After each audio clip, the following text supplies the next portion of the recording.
All right, let's go into the world of publishing and the business of writing. But just before that, the last GDP numbers that we had from Nigeria's Bureau of Statistics, that was last week, Tuesday, wasn't it? Look at publishing under the information and communication sector. Publishing, Nigeria's publishing sector grew 2.29%. Oh, what you're seeing there is the Q4. That's the publishing there, grew 3.16%. Hold on a second. Can we go back to the first one, folks? Thank you. Can we just change that and bring it back? The publishing sector grew 3.16% in Q4 2017 from 2.12% in third quarter and 0.46% in the fourth quarter of 2016. That's the number there. For full year, and that's where the other page will show you. For a full year 2017, Nigeria's publishing sector grew 2.29% compared to 2.4% in 2016. So that sector actually declined slightly and went much deeper than 2015. Now look at that there. The publishing sector was 10.29% in 2015. But by 2017, which was just 24 months later, that our publishing sector grew just 2.29%. That's a very dismal numbers, if you ask me there, how this sector sunk from 10.29% to just 2.29%. Let's bring in Kunle Kasumu, who is the show host of Channels Book Club here on Channels Television. Thank you. He's going to collaborate on this one. It's a very heavy day. I managed to bring 3 of what I could find in my Nigerian authors library. You have about a dozen. I expect you to beat me at this one, really. I mean, these are not stock market stories. This is all about books. So we're going to talk about writing for living. And if I can make a living from just writing books, whether I'm young or old. So is it a business that you think I can make a living from very decently? Definitely, Bosun, definitely. There are different types of writers, and we have the famous ones, the novelists, who sell millions of copies all over the world. We've got ghost writers. If you want to write a book and you don't have either the skill set or the time, you hire a ghost writer. 90% of books written by celebrities all over the world, whether political celebrities, sports celebrities, artists, and so on, are written by ghostwriters. The ghostwriter for Hillary Clinton's first memoir was paid $800,000 in advance. That's not the full money, just the advance. Now, these guys don't have time to write. The Obamas and the Clintons and the Trumps and so on. So what they do is they transfer their knowledge or their experiences to ghostwriters who then write. Yes. Now, ghostwriters don't just write books. Ghostwriters write speeches, they write scripts, they write reports, they write all sorts of things. I don't mind being a ghost. And get if you paying me $800,000, I could just put it on my call card and said I'm a ghost. Yeah, so they get paid a lot of money and they disappear because they don't have credit for the works done. You know, so those are people who earn a lot of money from writing. And they're also more conventional. You've got bloggers these days. In the 21st century, you've got bloggers who, what they do is take their time to build highly followed blogs, and then advertisers line up, you know, to pay. The Linda Ikejis and the Bella Nigers, and we all know them. So they have very popular blogs, well read by millions of people, and then the advertisers know that they can go and put their brands on such blogs, and they get well paid for it. So we've come a long way.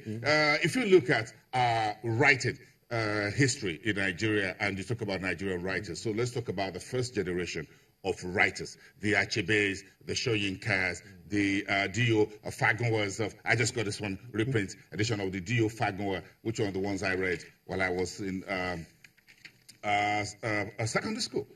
This was first published in 1949. Whoa. And between 1949 and 2008, this particular one, Ireke Onibudo, has been reprinted 28 times. Yes. Yeah. That looks like an evergreen. Oh, yeah, it is. So these are first set of Nigerian writers. Yeah. Do you think these folks made money from this?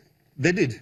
Achebe's book, Things Fall Apart, which was written in 1958, Achebe was, I think, he was 27 years old when he wrote that book, has sold over 20 million copies worldwide and has been translated to multiple languages all over the world.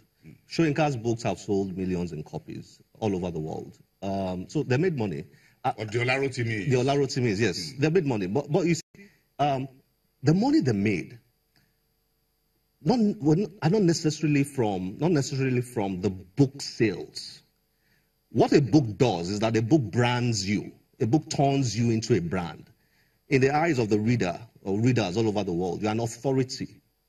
You are somebody who understands certain subjects. So Things Fall Apart defines yes, for example. Yes, so from Things Fall Apart, Achebe was getting invitations all over the world to speak.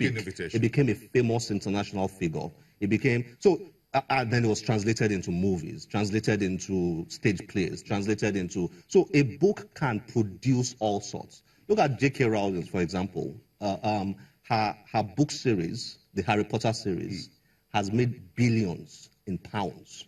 From the books to the movies, from the movies to the cartoons, from the cartoons to the stage plays, and all sorts of things. So the first generation of Nigerian writers made money from, not as much money as they could have made, because a lot of these books were also pirated. They've been pirated over the years. Don't ask me if this one is a pirated copy, but it has a fingerprint of a pirated copy all over it. Yeah. I think I've invested in piracy by buying this one off the street. So it has most famous book. But I just bought it because it's written in Yoruba language, and I feel I should have one Yoruba speaking book in my library. At least perhaps one of these boys will be able to. Fagunwa's books have been pirated massively. Massively. Now imagine if that could be turned into money for Fagunwa. For Fagunwa's family. For his family.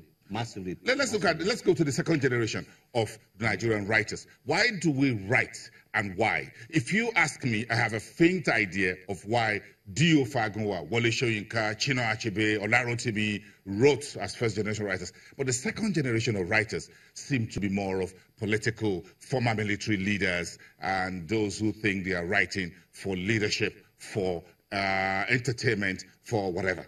Yeah, it depends on the type of writer. I mean, writers, if you call somebody a writer, you have to define who a writer is. There are different types of writers.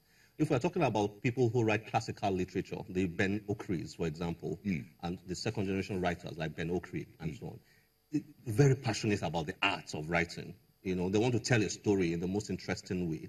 And they also get their stories from things happening in their environments. In Nigeria, for example. So people like Okedibe, like Ben Okri, they'll still write stories that emanate from the Nigerian situation. So a lot of them still write stories about the war, the Biafra war, about the economy, about what's happening now and then. So, but if you talk about memoirists, those who write memoirs and those who write their autobiographies, like the Chief Olusegun Obasanjo's, you know, who wrote My Watch, you know, and the rest of them. Yes, Chiwadumegu Ojukwu also wrote one or two. Yes.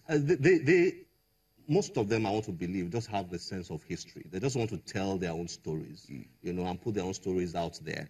And usually they end up being very controversial, as you know. Yes. But they just want to tell their stories. That's why they write. Do they really bother about how much they don't bother. They don't bother. So they were not writing for living, really. No, not writing for living. I mean, a lot of them have made enough money in their life. They're comfortable already. Don't ask me how. Career people already. Yeah, so those necessarily they're not writing for money, for living. No. It's for posterity. It's for history.